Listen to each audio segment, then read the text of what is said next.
작년에 저는 영적 무기력이 심하게 찾아와서 힘이 들었습니다. 갈급함에 절벽 끝에 서 있는 느낌이었습니다. 그러던 와중에 비빌비를 만나게 되었습니다. 순장님과의 큐티와 1대1 양육을 통해서 메마른 땅에 물이 들어오는 것 같이 살 것 같았습니다. 무엇보다 가장 좋았던 것은 BTC1의 훈련입니다. 저는 첫 강의를 들으면서 내가 정말 바라고 기도했던 바로 그 훈련을 지금 내가 하고 있는 것이라는 생각을 했습니다. BTC1 훈련을 받으면서 큐티를 매일 하게 되고 암송을 하고 성경과 말씀에 관한 책을 읽으며 하루를 보내게 되니 늘 손에서 놓지 않던 스마트폰도 놓을 수 있게 되었고, 끊고 싶어 무척이나 애썼지만 번번이 실패했던 유튜브도 자연스럽게 손대지 않게 되었습니다.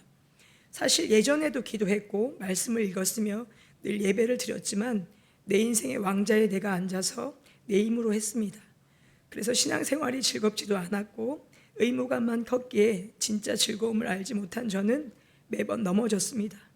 하지만 내 인생의 왕자에서 내가 내려와서 그 자리에 그리스도께서 앉으시고 모든 일을 그리스도께서 주관하셔야만 내 인생이 하나님께서 계획하신 삶이 될 수 있음을 BTC1 훈련으로 깨달을 수 있었습니다.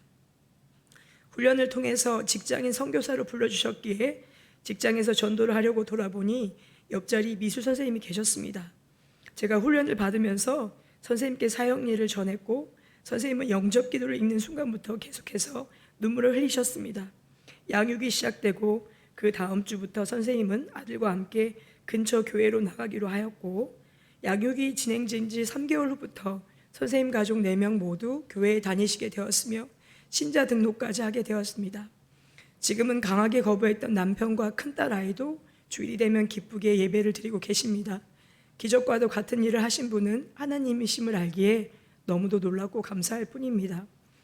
훈련 중 관계 전도를 하는 것이 처음에는 마음이 편하지 않았습니다. 제가 전도를 하게 되면 친했던 그들이 나를 어떻게 생각할까? 같은 학교에서 다른 동료들이 나를 어떻게 생각할까? 이런저런 고민이 많았습니다. 그러나 노방전도에서의 계속된 실패는 관계 전도 밖에는 길이 없겠다는 위기의식을 갖게 되었고, 그래서 종이에 제가 전도할 수 있을 것 같은 사람들의 명단을 만들었습니다. 훈련 초반 계속되는 노방전도에서의 부진으로 전도 숫자가 적었는데 훈련 7주차부터 학교에서 주변 선생님과 저의 친동생들에게 사역일을 적극적으로 전하기 시작했습니다. 관계 전도한 분들 중 1명을 제외한 모든 분들이 주님을 영접하여 그 주에 12명을 전도하게 되었습니다. 8주 초에 교회 아는 분들 단톡방에 글을 올리고 13명에게 사역일을 전했습니다. 9주차에는 지난 학교에서 함께 근무했던 선생님 10분에게 사역일을 전했습니다. 마지막 주차에도 고등학교 동창들과 지인 10명을 전도하였습니다. 주님께서 인도해 주셔서인지 많은 분들이 영접 기도를 따라해 주셨습니다. 하나님께서 함께해 주심을 강하게 느낀 순간들이었습니다. 특히 저희 동생들이 순순히 따라할 때는 충격과 감동이었습니다. 그동안 예수님을 강하게 거부하던 동생들이라서 사역일을 통한 복음의 능력에 많이 놀라게 되었습니다. 사역일을 나누고 늘 그분들의 기도 제목을 마지막으로 나누었는데 가장 좋았던 것은 아침 저녁으로 기도할 때 사역일을 받아들인 그 영혼들이 생각나서 그분들의 기도 제목을 가지고 기도하게 된 것입니다. 기도를 하니 생활에서 더 자주 그들이 생각나고 자주 연락을 하게 되었습니다. 매주 시간표를 짜고 그들을 만나고 있는 저는 사는 게 기뻤고 오히려 그 시간들이 기다려졌습니다. 그런 과정을 거치고 나니 그들과 더 가까워지고 무엇보다 그 시간이 제 삶을 풍요롭게 했습니다. 하나님의 말씀을 전하고 전도하는 일이 얼마나 소중하고 감사한지 깨닫는 날들이었습니다. 훈련을 받는 중 저는 기도 제목으로 평소 대화가 없던 남편과 딸의 관계 개선에 대해 기도했습니다. 기도 제목을 적으면서도 쉽지 않은 일이라 생각했고 많은 시간을 그 부분에 대해 기도했습니다.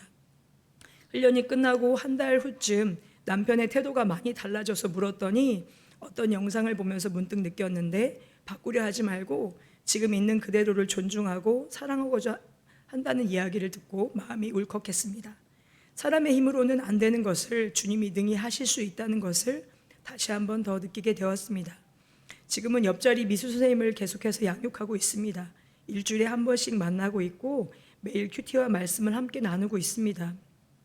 그분이 집에 공사가 있어 힘들어할 때 기도해드리고 마무리 청소도 함께 하였고 선생님이 자녀들과 만나 식사도 하고 이야기를 나누며 아이들과 친해진 상태입니다. 그분 남편과도 함께 저희 가족과 10월에 만나 공연도 보고 집에 초대해 주시기로 하셨습니다. 그리고 이전 학교에서 저와 같은 부서에 근무했던 체육 선생님도 양육을 하게 되었습니다. 간증을 쓰고 있는 지금 선생님들께서 큐티를 올리셨는데 마음이 따뜻합니다. 저를 위해서 기도해 주시는 선생님들의 서툴지만 진심을 느낄 수 있어서 제가 더 따뜻하고 배가 부릅니다. 끝으로 일터 사역자로 불러주셔서 이러한 값진 경험을 경험하게 해주신 주님께 감사를 올립니다.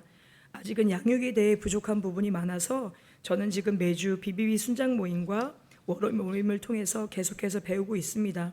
저의 디모데들에게 더 많은 것을 주고 싶기에 내년 BTC2 훈련을 받고자 합니다. 그리고 여기까지 인도하신 하나님의 약속을 말씀을 나누며 간증을 마치겠습니다. 빌립보서 4장 6절 아무것도 염려하지 말고 다만 모든 일에 기도와 간구로 너희 구할 것을 감사함으로 하나님께 아뢰라. 감사합니다.